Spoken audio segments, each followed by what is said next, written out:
We're cutting straight across to Goa, where Prime Minister Modi is addressing the 60th Goa Liberation Day program.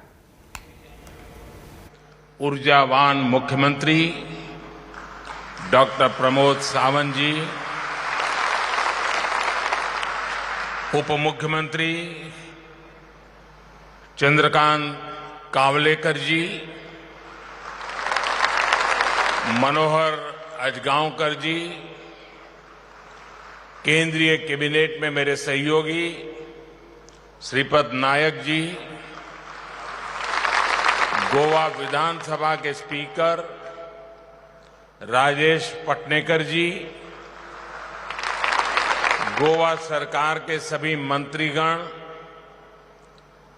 जनप्रतिनिधिगण, सभी अधिकारीगण और गोवा के मेरे प्यारे भाइयों और बहनों, माझ्या मोगाळ गोंयकारोना गोंय मुक्तीच्या हिरक महोत्सवी वर्षा निमतान तुमका सगळ्यांक मना काळजा सावन परबी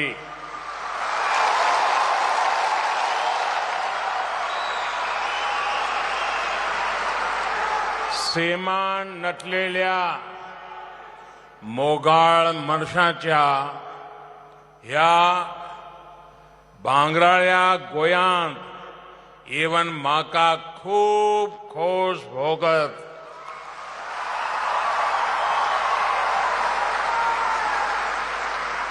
गोवा की धरती को, गोवा की हवा को, गोवा के समंदर को प्रकृति का अद्भुत वरदान मिला हुआ है। और आज सभी गोवा के लोगों का ये जोश गोवा की हवाओं में मुक्ति के गौरव को और बढ़ा रहा है। आज आपके चेहरों पर गोवा के गौरवशाली इतिहास का गर्व देखकर मैं भी आप जितना ही खुश हूं, आनंदित हूं।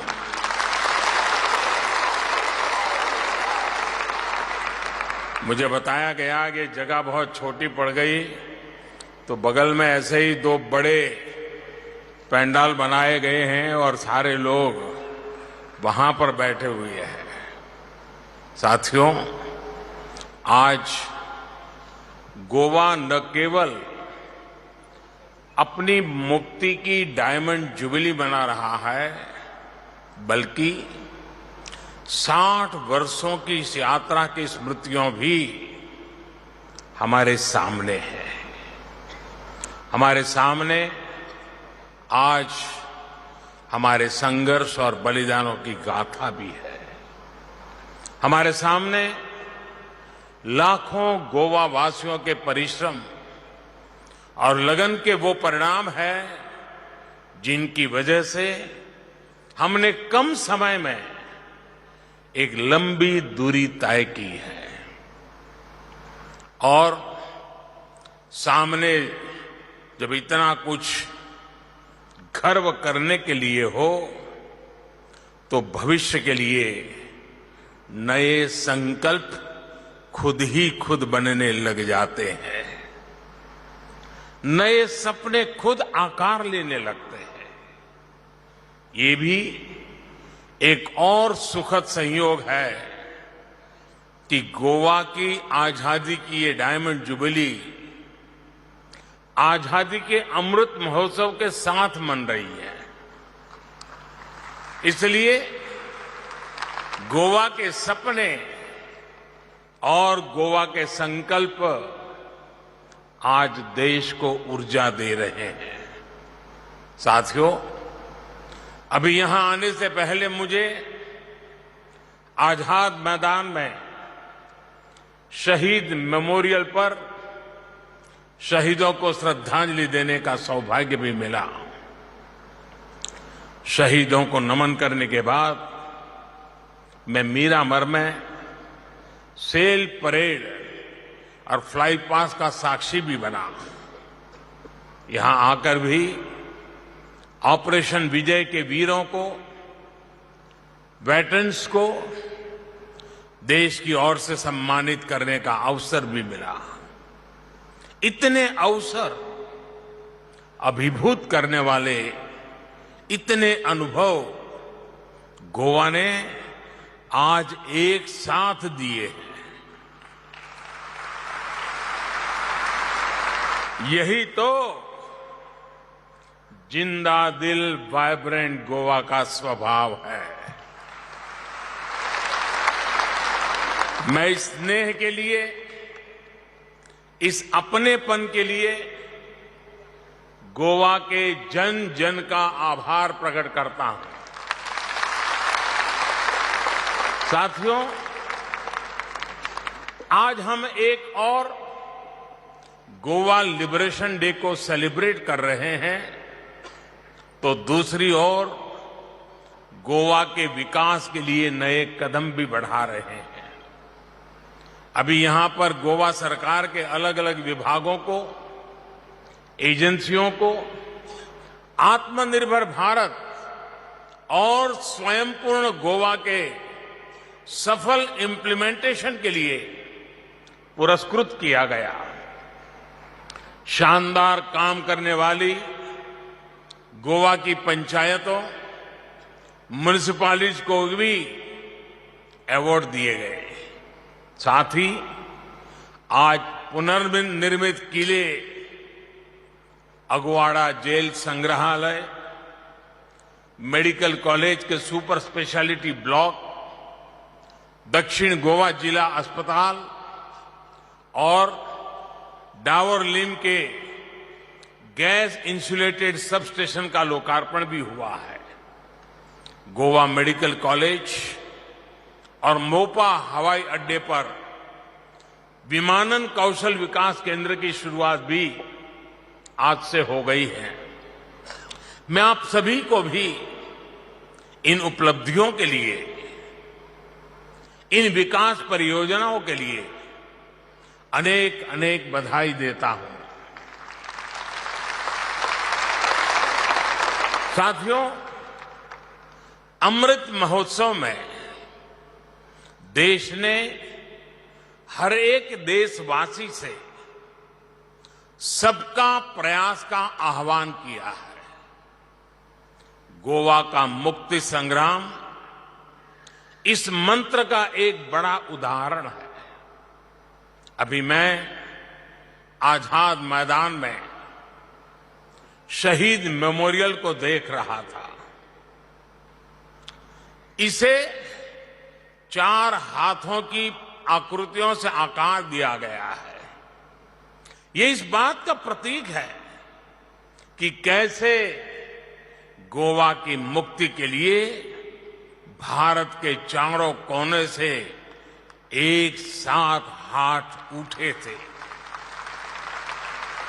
आप देखिए, गोवा एक ऐसे समय में पुर्तगाल के अधीन गया था जब देश के दूसरे बड़े भूभाग में मुगलों की सल्तनत थी।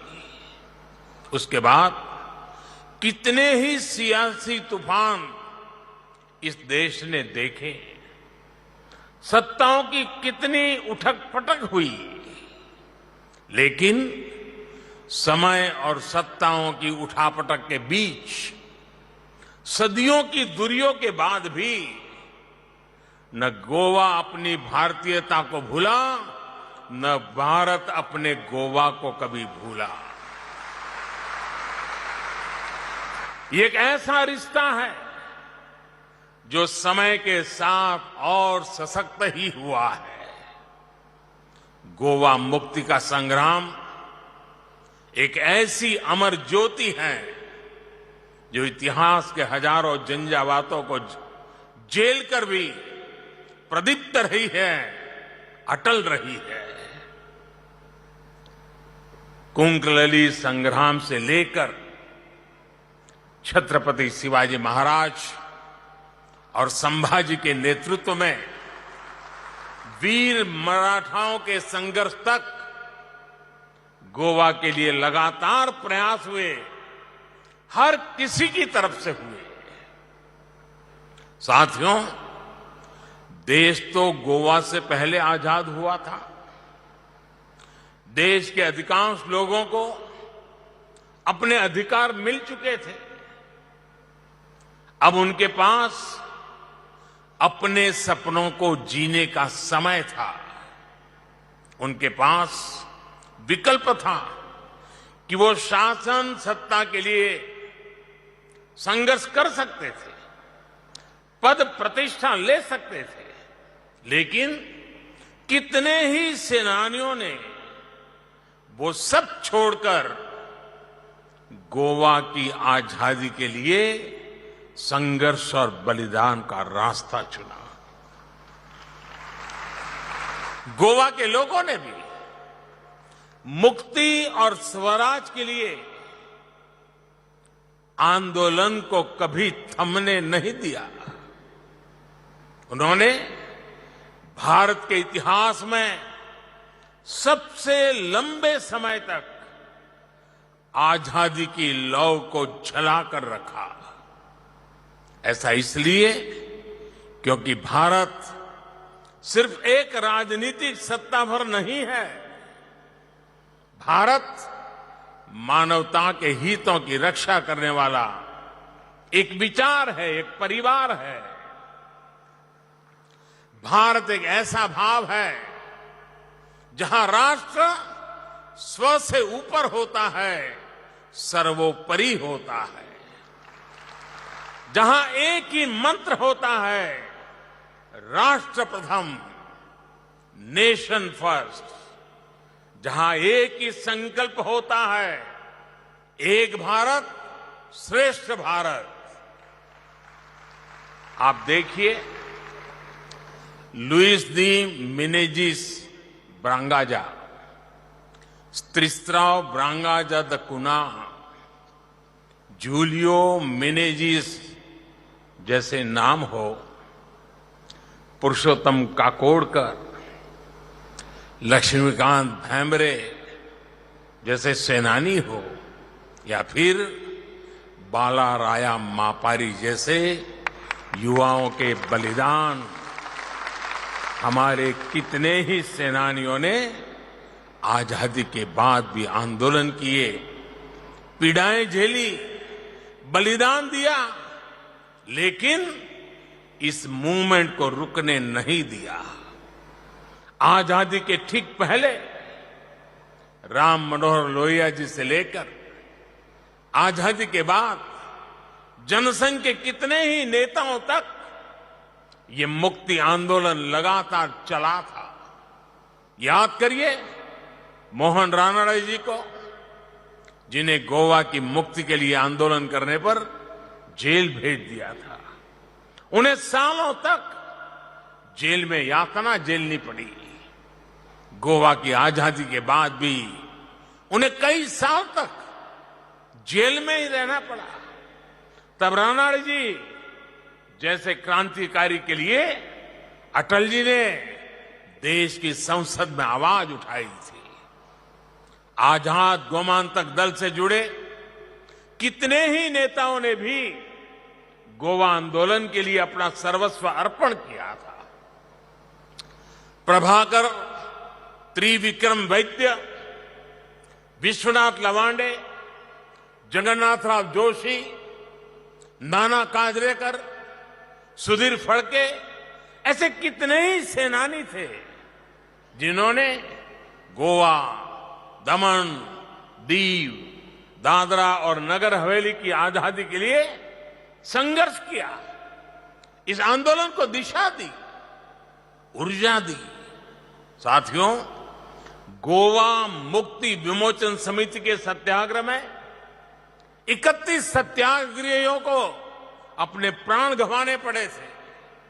आप सोचिए, इस बलिदानियों के बारे में पंजाब के वीर करनेल सिंह बेनीपाल जैसे वीरों के बारे में इनके भीतर एक छटपटाहट थी, क्योंकि उस समय देश का एक हिस्सा तब भी पराधीन था। कुछ देशवासियों को तब भी आजादी नहीं मिली थी। और आज मैं इस अवसर पर ये भी कहूंगा कि अगर सरदार वल्लभ भाई पटेल कुछ वर्ष और जीवित रहते तो गोवा को अपनी मुक्ति के लिए इतना इंतजार नहीं करना पड़ता। साथियों, गोवा का इतिहास स्वराज के लिए भारत के संकल्प का ही प्रतीक नहीं है, ये भारत की एकता और एकजुटता का भी जीता जागता दस्तावेज है। गोवा ने शांति के साथ हर विचार को फलने फूलने की जगह दी। कैसे एक साथ हर मत, मजहब, संप्रदाय एक भारत श्रेष्ठ भारत में रंग भरते हैं, गोवा ने ये करके दिखाया है। गोवा वो स्थान है जिसने जॉर्जिया की सेंट क्वीन केटेवान के होली रेलिक को सदियों तक सहेज कर रखा। अभी कुछ महीने पहले ही भारत ने सेंट क्वीन केटेवान के होली रेलिक को जॉर्जिया सरकार को सौंपा है। सेंट क्वीन केटेवान के ये पवित्र अवशेष 2005 में यहां के सेंट ऑगस्टिन चर्च से ही मिले थे। साथियों, जब गोवा की आजादी के लिए संघर्ष हुआ तो सब मिलकर एक साथ लड़े, एक साथ संघर्ष किया था। विदेशी हुकूमत के खिलाफ पिंटोज क्रांति को तो यहां के नेटिव क्रिश्चियन ने ही लीड किया था। यही भारत की पहचान है। यहां मत मतांतर, सबका एक ही मतलब है, मानवता की सेवा, मानव मात्र की सेवा। भारत की इस एकता, इसी मिलीजुली पहचान की तारीफ पूरी दुनिया करती है। अभी मैं कुछ समय पहले इटली और वेटिकन सिटी गया था। वहां मुझे पोप फ्रांसिस जी से मुलाकात का अवसर भी मिला। भारत के प्रति उनका भाव भी वैसा ही अभिभूत करने वाला था। मैंने उन्हें भारत आने के लिए आमंत्रित भी किया। और मैं आपको जरूर बताना चाहता हूं, जो उन्होंने मेरे निमंत्रण के बाद कहा था, पोप फ्रांसिस ने कहा था, this is the greatest gift you have given me. We're slipping into a very short break. Stay tuned to India Today News and Updates. We'll continue on the other side.